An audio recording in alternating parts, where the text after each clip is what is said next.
exciting announcement. We now have Brockton Bay Book Club merch. We've got our Brockton Bay Book Club t-shirt, as well as the Brockton Bay's sweatshirt.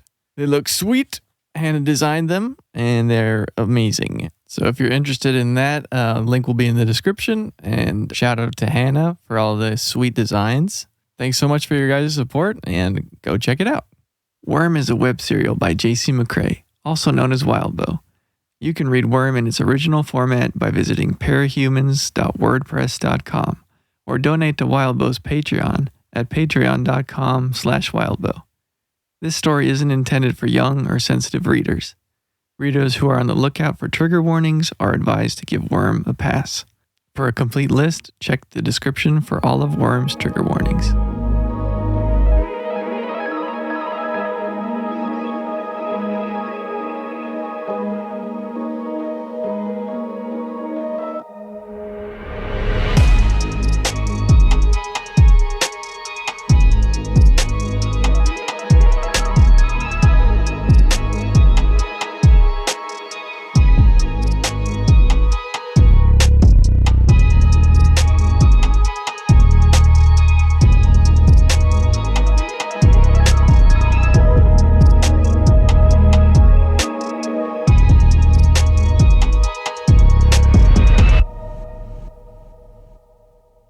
Take that, you worms. We have arrived, my friends. Oof. I'm arriving right now. We're all, Triggering. just a group arrival. Ooh. Great movie. We are here in Arc 30 3-0. of Worm. It's happened. We've made it to the end of the story About to proper. conclude. We're arriving and concluding at the same time. Second triggers. We're at the finish line. We are. This is the finish line. We'll put it out. We're not gonna fully cross that finish line today. We will do a couple. Obviously, a season 5 recap episode as we've done in the past. We'll do like a full series recap. We'll kind of put it all out there. Yeah. And kind of go from there. But this does conclude our reading of Worm, minus the epilogues, which will come later. But for the most part, Right. Worm is done. The bulk of it. Woo. What a journey. It's been fun. Man, I tell you, the journey of Brockton Book Club, Brockton Bay Book Club is very different for me from the journey of Dissecting Worm. Because, Brockton Bay Book Club, well, both of them, when I look back, I've got, each one of them has as I'm listening to myself, well, you better say something about what we just talked about, and then I'll say it. And I'm like, good, because otherwise I was going to kick past me's ass if I didn't say something. Right. Or, there's no way we kept that, right? And then, of course, I listened to the next episode and we cut that immediately. I'm like, yeah, that's what I thought. But specifically over Brockton Bay Book Club, it's been kind of no regrets, because you're just giving your opinion on the things that you like and don't like and analyzing it. And Dissecting Worm is a much more intentionally, not divisive, but aggressive with the text. And because of that, it is all the time I'm thinking, man, we need to fix that. But fixing that starts at the beginning, Yep. Man, if I could go back and start over again, I'd be cutting this thing up so different already. Yeah, it's been a really, really fun experience, and in a lot of ways has given me a ton more respect for the traditional writers' rooms. Not that I didn't have respect before. I love writers. We're all writers in our own right here.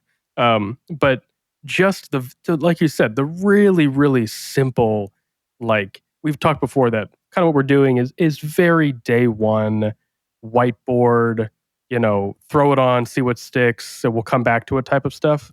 And even that, you're right. You will listen back a couple weeks later and be like, okay, well, obviously we can't do that, or wow, we just kind of skipped over that, or okay, we got to make that work, but that's going to have repercussions for here. Like Mhm. it's a really intense endeavor, and we're doing it for fun, just without any sort of actual consequences or deadlines or anything like that. And Mhm. still, it's stressful. So, uh, mad props to all of you out there who actually do this for a living, because man, it's hard work. It is impressive. Well, should we get into this arc? You guys Final want to arc? know some rough numbers on how much we've done? Oh yeah, hit me with those numbers. Okay, so it's about 60 episodes of main content, not including what we do for summaries and epilogues, Dang, is what we're going to end up with. that's a lot of And on episodes. average, our episode length is, can you guys guess? Average episode length. Oh, if we're just doing Brockton Bay Book Club or Dissecting Worm, because those No, are two all very it's different ones. everything. Yeah. Everything. Okay, so average Brockton Bay Book Club is probably 2 hours, and the average, maybe an hour and 45 if we're lucky, and the average dissecting is an hour. So Wait, I'm I going to was thinking say, Brockton. I think book club's average is like two, because we got some long episodes. Not all of them, but we got some long book club yeah, so I'm episodes. thinking average. So I'm going to say about an hour and 35 minutes. I'll go 210. You go 210? Yeah. 1 hour, 53 minutes, and 10 seconds. Oh, I Oh. knew it. Wow. Who would have thunk? That's At incredible. least up to this point, not including what hasn't been I released yet. think, Jacob, just off the top of my head, I think we are within minutes between us, I think. Oh, for we who kind of won? split it right down the middle. I think we're both like 17, somewhere like around 17 minutes. You might be closer by a minute. I'm trying to do the closer math by in my 20 seconds. 20 seconds. Yeah. Calculated. So if you take the average of Jacob and I, we end up with the correct answer, actually. Exactly. As Dang. you know what? Look at that. How perfect is that? Beautiful. You got to average us out to get the right answer. And that's what this podcast is all about. Man, crazy. Anyway, Enjoyed that's a good opener right there. Let's cut it to the sponsor for today's episode. Woo! Which is Hannah. This episode of the Brockton Bay Book Club is sponsored by Maid Marian. Maid Marian creates custom cottagecore and run fair clothing designed for every body. Whether you're looking for a lace-up bodice, rustic apron and pinafore, or ethereal dresses, you'll find items customized for every individual's fit and design. All items are lovingly hand-sewn with attention to detail and a touch of whimsy. Visit Maid Marian today and transform your wardrobe with clothing that feels as enchanting as it looks. Find Maid Marian on Etsy at themaidmarian.etsy.com.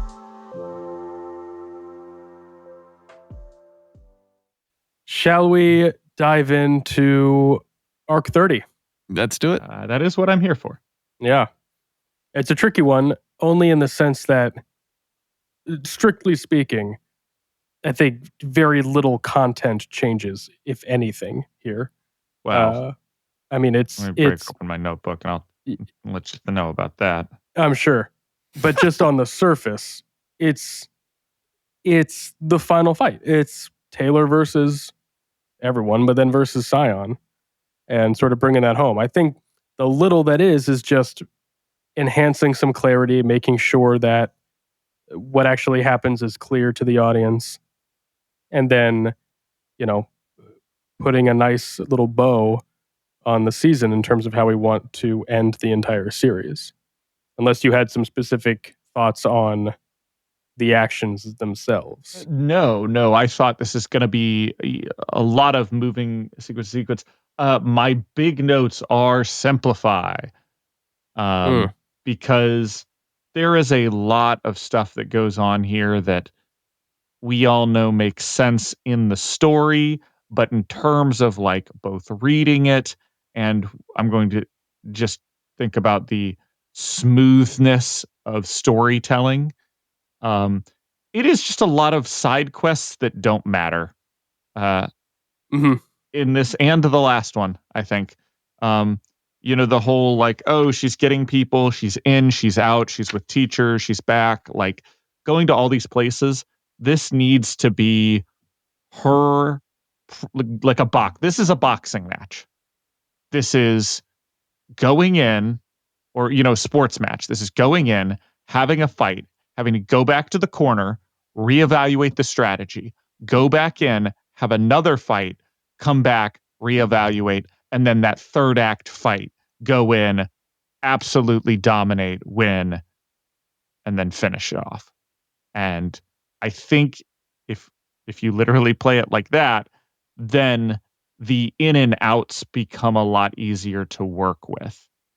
Of like going into fights with Scion, out of fights with Scion. I think a lot of the non-Scion fighting should be relegated to just grabbing people and not futzing around too much with communicating. I think we have the descent be pretty, like descent would be super visual and fun to play with. And then afterwards you can get a little bit more, um, creative with what's going on. But you're right. Overall, I think this stays pretty much the same. It just needs to get simplified. Yeah, no, that's a good observation. You're totally right. I think definitely making sure that it's clear, because there's a couple, key things that are happening here that are apparent to a reader the way Wildbow writes it, but need to be clearly conveyed to an audience, right? So one, she loses the ability to communicate with people verbally, right? Yeah. So pretty big thing that kind of kickstarts this whole thing. So we got to address that in some facility. To the fact that her second trigger allows her to grab people and that she has a bit of a range. That's a little bit easier because also people, we know it's not a second trigger, just so. Oh yeah, right. Yeah, sorry. Calm down. Second, yeah, easier to get off your high horse. It's Tattletale can sort of enunciate that one as she does in the story. So like you can get around some of those a little bit. And then 3, obviously, I think the biggest sort of hurdle from a visual medium perspective here is making sure that it's understood why Scion loses. Right. Yes. That's one of my big, because like I said, I just have simplify over everything. Yep. The biggest one that I have just circled is specifically the chain of events to kill Scion needs to get simplified or really freaking telegraphed. And I think honestly, yeah. So I've thought a lot about, and it's hard because you don't want to overdo it. You don't want to oversell it. But like, there's 3 components, and correct me if I'm wrong, but I think there's 3 important components that lead to his death. There's Taylor's just beating him down by bullying him. It sort of breaks Scion psychologically, if you will. Yeah. There is Foyle's ability to break into his secret dimension where his body is. Yep. Yeah. And then it's the giant cannon that Armsmaster fires. Yeah. That actually kills him, for lack of a better word. I'm imagining in my head, so this is just brainstorming here, obviously. I think visually you have Scion dodge a bolt from foil. Mm-hmm. And that'd be a big deal because he has not dodged anything, because why would he? He Right. has just walked through everything. Right. Just stood there and take it and then goes out the other side. So for him to have to dodge something and not even, touch it, I think that's when you have Tattletale go, he is afraid of something she can do. And, we talk maybe a little bit more about the fact that like he's a well, essentially he's a portal to the rest of his body. We need to open that up. And I think messing with like talking about the concept of like, in simple terms, we are having the scientists develop a bomb that can blow up an entire dimension. Mm-hmm. But, obviously wherever we would use it, like it doesn't work if he's just peeking into that dimension. We need to put it in him essentially. Right. And the idea of she shoots the bolt, it comes out the other side, and like once again, we've been watching Secret Level, so got a lot of cool animated imagery in my head. It right. shatters into another dimension where you've got the light spilling from our dimension into this like dark dimension with all the sorts of like creepy crawly tendrils and fire and all the stuff, but you can't really see it. It's all in shadow. And that bolt's going through, and then the bomb comes in behind it. And, blows him up from the inside. And I like the idea that you could easily foreshadow that too much earlier in the season, or hell, even back in like season 2, with foil / Flechette, showing, especially earlier in this season, you could easily have her pierce a dimension with her bolt. Maybe she we fires could have after used Scion. her to, if we were really smart, we'd use her to open the portals. Yeah, you could. I think that would tread. No, I mean, it could. That could definitely work. Again, I don't want to tread into over complicating it. Well, I think this undercomplicates it because we realize that like, we set early on, hey, the whole point of that is we need somebody to pin portals down, like other dimensions down, and she can essentially break into other dimensions with her bolts. That's kind of how they work. So, somebody shifts space and then we punch a hole, which is what they do. So you just, wave your hand and say, hey, that's how our power works. And we can, as much as people don't like it, I don't even like how many characters we've kept around. So I think characters inevitably on like second and third passes of the story would whittle down a little bit. Oh, I've got a very, we've talked a little bit about before, but I've got a very thoughtful, complete redoing now that we've gotten to the end. In my head, it's going to be a wildly different show than even what we've done. But I think it would be very succinct in being able to explain it. And how all the characters relate to each other, which is kind of harder for Worm. Yeah, really. No, definitely that could work, and that's if you're definitely going the simplification route, then you hand wave some powers or expand them a little bit, adjust them, tweak them, and there's your answer. Pretty easy. Yeah, right. And I mean, and then of course you've got the whole end to Taylor's story is her confusion at the crowds, fleeing all of that, and then escaping into another dimension where she meets Contessa and they have their final conversation. I don't think we have that conversation. I think Contessa talks to her basically, but I don't think Taylor needs to respond. I think Taylor is essentially too far gone, and we have Contessa monologue. Well, yeah, I mean, it could be a bit of both, right? Because I mean, even in the story, Taylor's not speaking. Contessa is understanding what she's saying because she's using her power to or path to victory is path to understand Taylor.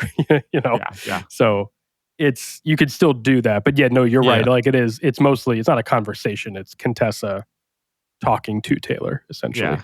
Taylor's on her knees, gun pressed to the back of the head or whatever, and Taylor, or from a distance, but and Taylor just, we see the look on her face, as she's asking her questions. Would you have done it again? And then I like the idea of not knowing what Taylor's saying, but Contessa reacting as if she does, Mm-hmm. and just, would you have done it again? And just look on her face, and then bam, pop, pop. Yep. I don't know how satisfying that is for the audience, though. Well, Without it's a little bit more. You got to give them a little something. There's two elements to Taylor's quote death here. One is the ambiguity of her death, which this is really subtle, but I've had this thought about Contessa for a while because I've thought about this scene in particular. I think you stress multiple times, subtly in conversation, in showing it, that Contessa never needs more than one bullet to hit her target. That's what and every time she fires a gun, it's one bullet per target. She only needs one. Mm-hmm. She only needs, that's her power. She never needs more than one. And so firing twice is really telling. Mm. And just those like little subtle things. And then I think also the way this is more a conversation you'd have with like a DP and your director, is of course how it's framed needs to really sell it. And you could do so much with the imagery here. A lot of there's obviously a lot of religious references you can make. There's a lot of just the ways you could set this could be really, really cool. It could call back to a lot of just popular imagery and things that I think a lot of DPs would have a lot of fun kind of framing this scene in particular. Because it's not every day that a show really kills its protagonist, kills off for essentially, best we can tell. So I think that there's a lot of fun conversations you can have about how to appropriately and satisfactorily conclude Taylor's character while still leaving it ambiguous. Yeah. I mean, I think it's literally the gun, the muzzle flash, like, and the whole screen goes black. Yeah. You don't have to show anything. Yeah, it's got to be satisfying, but also tragic. Or you can show it. Maybe showing it is more. Yeah, this whole thing was going to end this way. Yeah. We didn't know it was particularly going to be, by Contessa, but we were going to, this is the end of the world. Mm-hmm. This is you knew going into an Avengers Endgame, somebody's going to die. Everybody kind of assumed it was going to be Captain America. Mm-hmm. So like everybody's expecting somebody to die. In this case, it just happens to be the person that you kind of vibe out. Oh yeah, this person's on essentially a kamikaze run. If Contessa didn't get her, then everybody else would. Maybe. Yeah. Well, yeah, that's part of the tragedy, though, is like it's sort of implied at the end of her story that she's obviously lost touch with reality. She's fading. But I like the reading that she's not. I mean, I'm sure there's some people that are weary of her, but I like the idea that most people are happy. They're just grateful to get through it. And like, I mean, can we spoil epilogues? Right, we're fine. We're yep. Spoiler for the whole show. Right? So far, I'm going to talk about this more in book club because it's one of my favorite conversations in the entire story. We'll talk about it more in the book club portion. But like, there's a conversation in the epilogues that Imp has with Shadowstalker, where they're talking about Taylor's legacy, and it's heavily implied there that Taylor's going to be seen as a hero, pretty much for the rest of humanity. Now, I haven't read Worm, Alan. Ward. Close your mouth. Ward, sorry, Alan. Close your Keep my mouth shut. So I don't know if that's true or not. I'm sure we'll kind of explore Taylor's impact in Ward a good bit.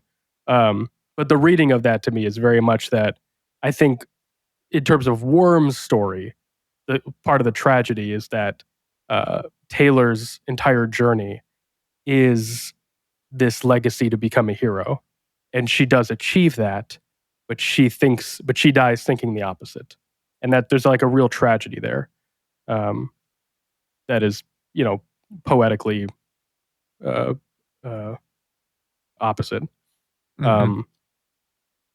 Yeah, so I mean, there's a lot of little things like that I would really want to emphasize towards the end of the series. I like it.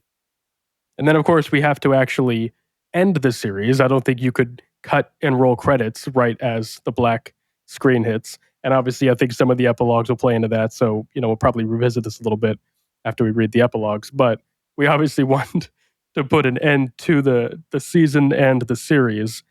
Do we think we need a full another episode for a series epilogue? Or would it be like the last, 15, 20 minutes of the last episode type of thing? Personally, I love epilogues. So for me, having a whole episode for an epilogue, see ourselves out, like, hell yeah. I lean that way as well. And again, not to sound like a broken record, but I think we'll revisit this after we read the epilogues themselves. But even just in ways that we would want to conclude the characters, I feel like there's just too much to put in the last few minutes of the final episode. I really feel like you could use an entire episode to end the series. I think it kind of deserves that at that point. So maybe we'll come back. We'll put a pin in the exact ending there for sure. But if I'm trying to think if they're all at a funeral. Everyone thinks it's Taylor's. They're kind of giving their farewells. They're meeting people. Then you pull away and it's Leet's funeral.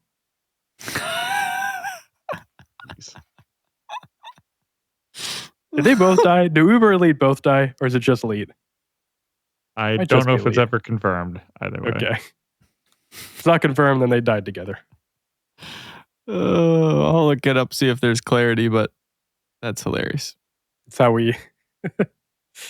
Or what we really do is there's a funeral scene, but it's a funeral for all the capes that died. And it's just all capes that we cut out of the show, but are in the story, So it's like walls of capes, like a memorial, for all the fallen, but then all the fallen are all the capes that we cut out. That's genius. I think Leet does die. Yeah. I think. I'm not even going to bother looking it up. That's you, Michael. It's important. No, it's really not. But yeah, there are a lot of important things in this chapter for Ward. I'm sure. I think do a really good job of setting that up, and yeah, man, yeah, I really do think this entire arc. Maybe we have a bit more with the scientists working together. Maybe you put that on Gollum or on Weld or on Tattletale. One of our protagonist. Yeah. To step up and say something. I really liked when Rachel, throws herself into the field of control. Mm-hmm. And maybe at some point in time, Taylor comes back. She loses control of she loses the handhold on one of the people, and it takes Tattletale or Imp or somebody. We've already shown Imp to do her little thing where she protects her. But having maybe Tattletale or somebody shove an important character into the field in order to, help Taylor out. Having a small moment like that. Just any way to get them in at least the beginning momentum, and then, maybe have, we've already talked about, having Defiant be there to shoot the big weapon at the end. Right. and having that duality. On one side is Taylor taking control and making sure that everybody does everything, but on the other side, maybe having Tattletale and Defiant leading the charge of an organized, uncontrolled group of people doing stuff. And Tattletale playing off of Taylor. Right. So like maybe Taylor doesn't even get the bomb up and going. Maybe between Tattletale, and Defiant and Chevalier, they organize the Tinkers to put it together. Like just from the start. Yeah. Actually, I like that a lot. I think that would work pretty well. Yeah. Gives us a good beeline through the entire fight. It's funny, kind of circling back, you mentioned Avengers Endgame. I always laugh at how Worm was first, right? And yet, if this came out afterwards, would be seen as a bit of a ripoff of Endgame. Mhm. But what would be great about it is that it is really, parody is the wrong word, but it's a reversal of what Endgame is, right? So in Endgame, I was going to say parody doesn't have to be comedic. I know it's generally parody is used for comedic form, but to parody something can also just be to copy it in a way and alter it slightly. So in this case, I mean, it does parody all of the tropes that are traditionally in superhero genres, such as the world-ending fight. Right. Yeah, no, good point. The portal scene in Endgame is the big hero scene. The portal scene in this would be terrifying, right? It's in Endgame, it's everybody coming through the portals of their own free will to fight the good fight. In Worm, it's everybody coming through the portals not of their own free will to fight the losing fight.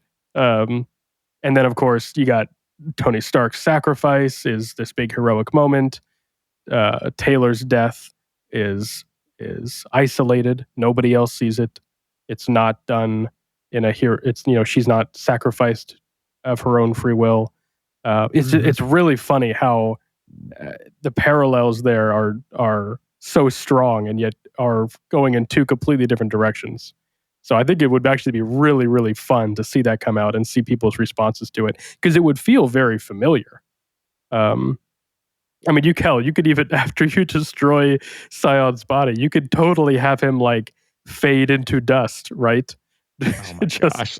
My God. It would work so well. I mean, it would work, but I would never do that. But yeah, be really funny to see people's responses to something like that in a post-Endgame world. Although by the time any Worm series is out, we'll be post MCU altogether, probably. Yeah, right. It'll be harkening. I mean, back. as far as I know, we're post MCU right now. That's fair. It will be a distant memory, fair. Like the old Batman films. Oh, so good. You said old Batman films. Which ones were you thinking, Exactly. Michael? How old are you going there? No, what are we like doing? the original ones. George Clooney, let's just say. Oh no.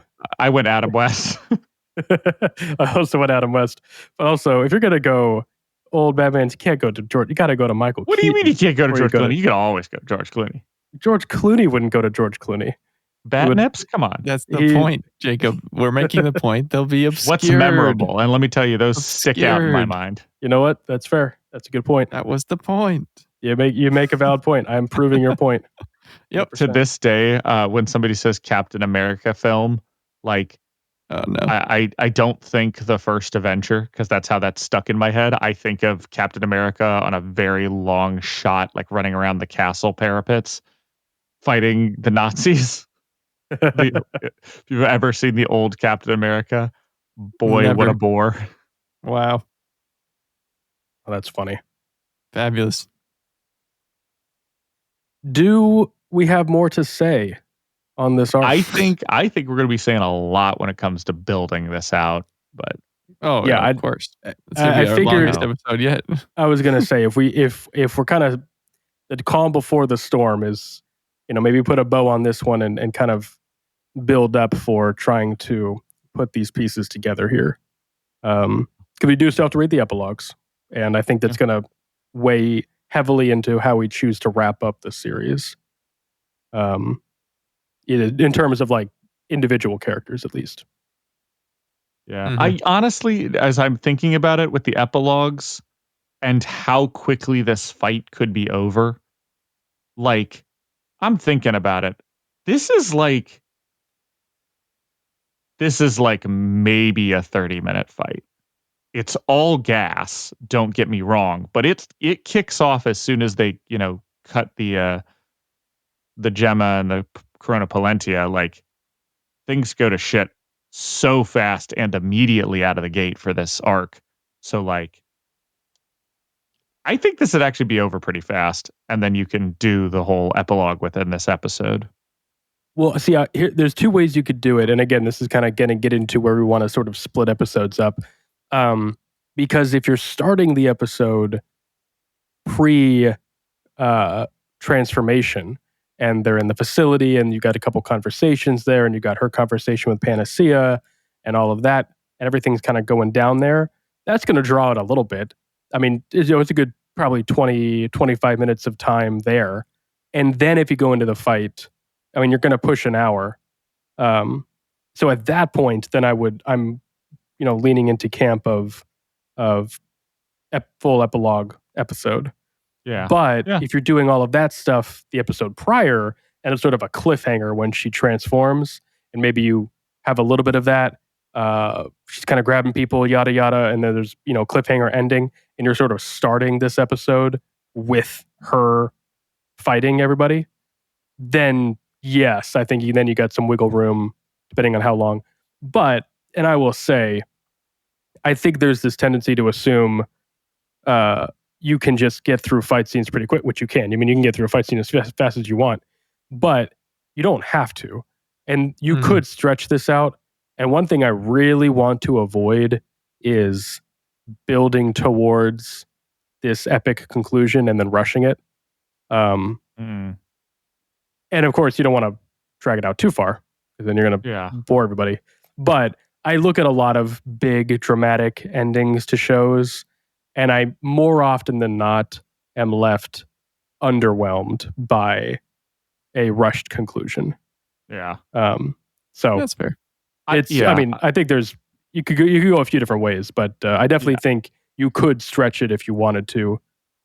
It I don't think this needs to be an hour, though. The more I think about it, like, even with the alternate points of view from like Tattletale doing stuff with the big gun, like, I really don't think this is going to be that long of a fight. I think her losing her mind at the end might take almost as much time, like, on screen as the rest of it. Just because it's kind of, a pondering, you being in, with her point of view more so than the kind of rushed action. Mm-hmm. All that saying, I think it would be really interesting to, a lot of big fight episodes, and I'm thinking Game of Thrones, and I'm just thinking like budgets you put in anime and other stuff like that. You do your big fight, you're putting a lot of money in, and usually your like finale episodes are your longest episode. Right. You got a lot of ground to cover. And a lot of times they have the epilogue in there. So that's like the extra 20, 30 minutes at the end. I think it'd be really interesting if you said, hey, this episode is just the final fight. It is 30 minutes and it is all gas, no breaks. Yeah. Have it be an incredibly short in comparison to, our hour-long episodes. A 30-minute episode, but from the get-go, it is just, you could do it all Taylor's perspective, all her losing, focus really in on her losing touch with reality, her, putting all of your effects and all your editing and all your time and devotion not into anything else other than her point of view and the fight, and cutting down on the production of, stretching it for an hour. So I think that's interesting approach to it. But just from optics, if you are releasing hour-long episodes, as somebody who loves discussion boards for shows as episodes are released, there is nothing that upsets a fan base more than a short episode. Which, again, you don't want to drag out your story needlessly. But I think if anything, you go longer. The final episode is an hour and a half, and you put in the fight, you put in the resolution, you put in Taylor's death, you put in your epilogue, and you just make it as long as you need to wrap up your story. Maybe an hour 20, something like that. You do that, and you give people so when they hit play and they go, oh boy, we're in for a longer episode, that's going to, just in terms of satisfaction, that's gonna go over a lot better. Yeah, I know. I'm just thinking up alternate, contrarian ideas. No, that's what we're here for. I like the idea of doing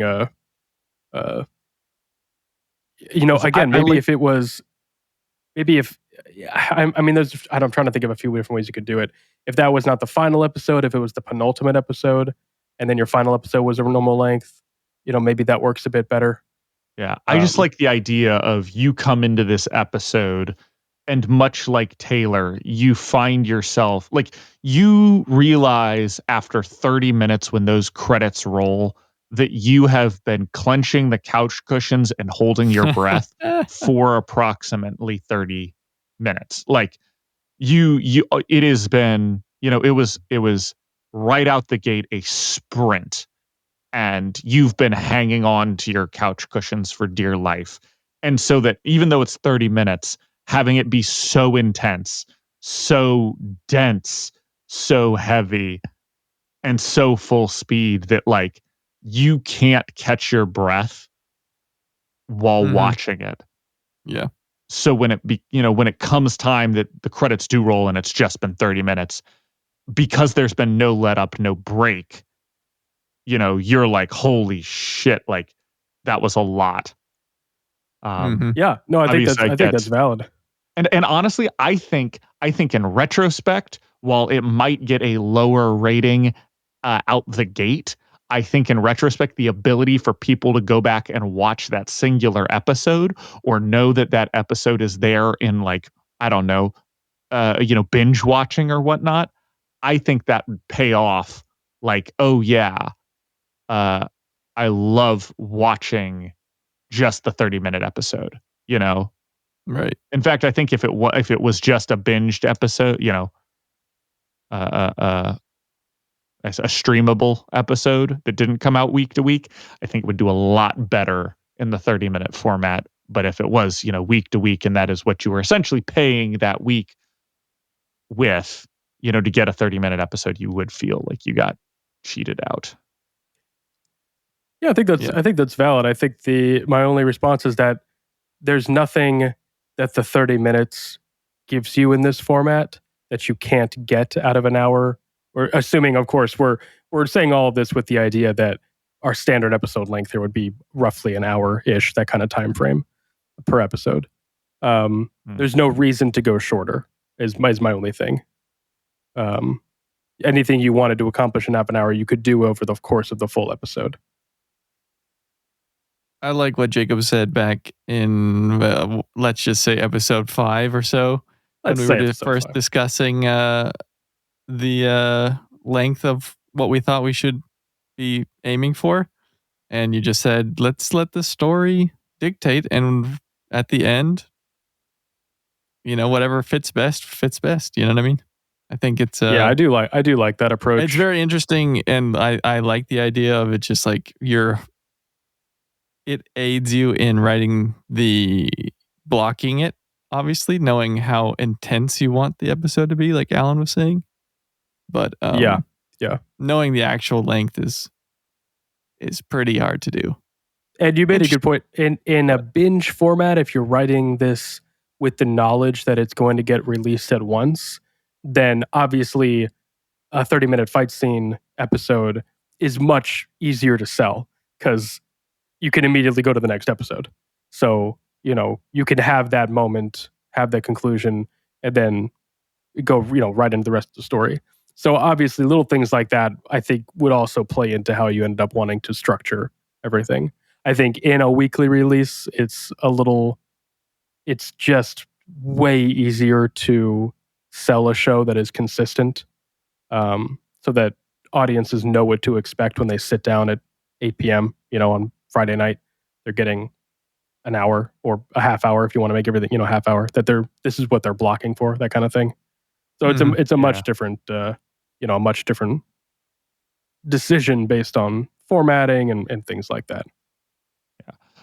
Now I just want to know, has any other show done that? Go ahead and put in the comments if you know a show that has done a shorter late season episode.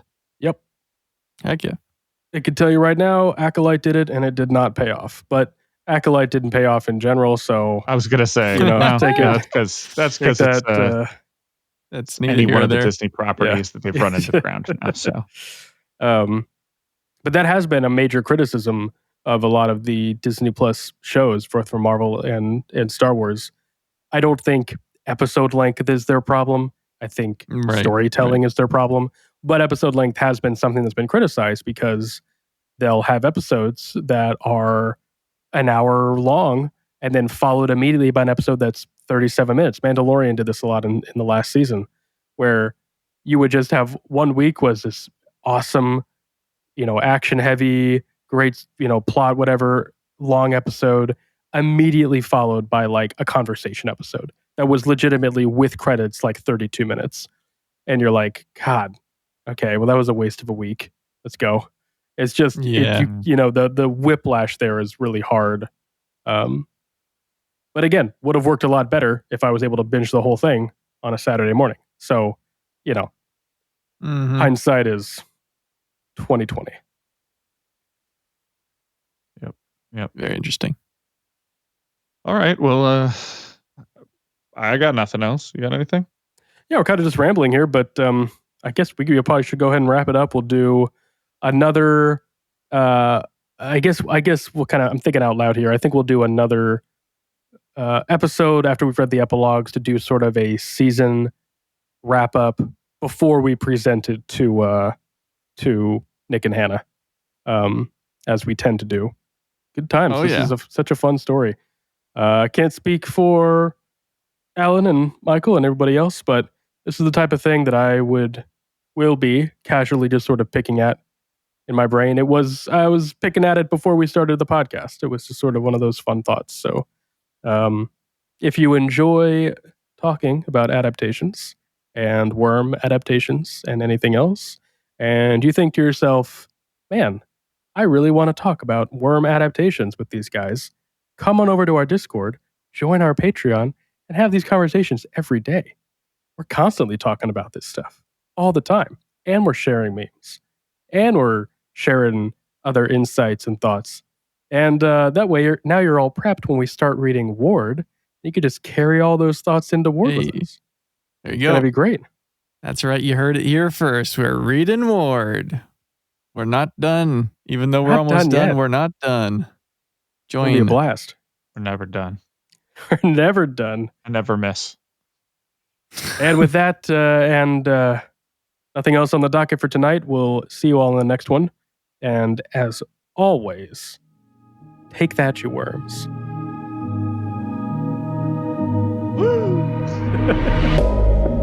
Thank you so much for listening. Read along with us at parahumans.wordpress.com. We'd love to hear your thoughts. What did you love? What did you hate? Anything you think we missed, etc., as long as it's kind. If you'd like to get in touch, you can find us on Twitter, Threads, Instagram, TikTok, and Reddit at Brocktonbaybc, or click the link in the description.